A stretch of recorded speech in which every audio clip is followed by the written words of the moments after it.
Untuk sementara beliau dibebas tugaskan dari jabatan lurah.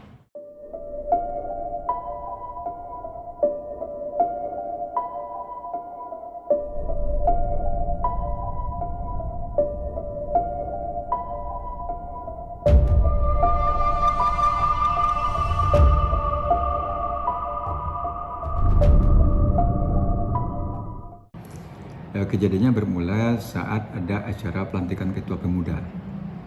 Itu informasi yang kami dapat dari Pak Camat, pelantikan Ketua Pemuda yang sekaligus juga memeriahkan Hari Sumpah Pemuda tanggal 28 Oktober waktu itu, hari malam minggu. Jadi setelah kejadian pelantikan dan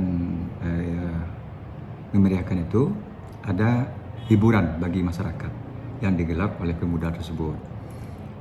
Di dalam hiburan itulah ada perilaku yang ditampilkan ataupun yang dilakukan oleh lurah itu yang menurut kepantasan itu memang tidak pantas selaku aparatur sipil negara dan juga pimpinan di wilayah tersebut.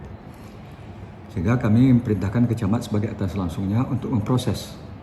Dan alhamdulillah hari Senin tanggal 3 November itu sudah hari Jumat itu tanggal 3 November itu sudah diproses oleh camat dengan memanggilnya, dengan bikin berita acara pemeriksaan, dan untuk sementara beliau dibebas tugaskan dari jabatan lurah. Proses selanjutnya adalah camat melaporkan ke pimpinan, dan ini adalah wali kota. Wali kota perintahkan untuk membentuk tim ad hoc. Tim ad hoc ini adalah tim yang bertugas untuk mengkaji lebih dalam terkait dengan kesalahan dari aparatur sipil negara.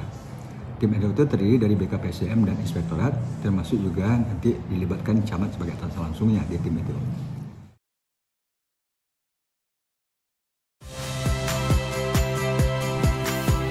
Saya Iriana Mardanus, saksikan program-program Kompas TV melalui siaran digital, pay TV, atau media streaming lainnya. Kompas TV, independen, terpercaya.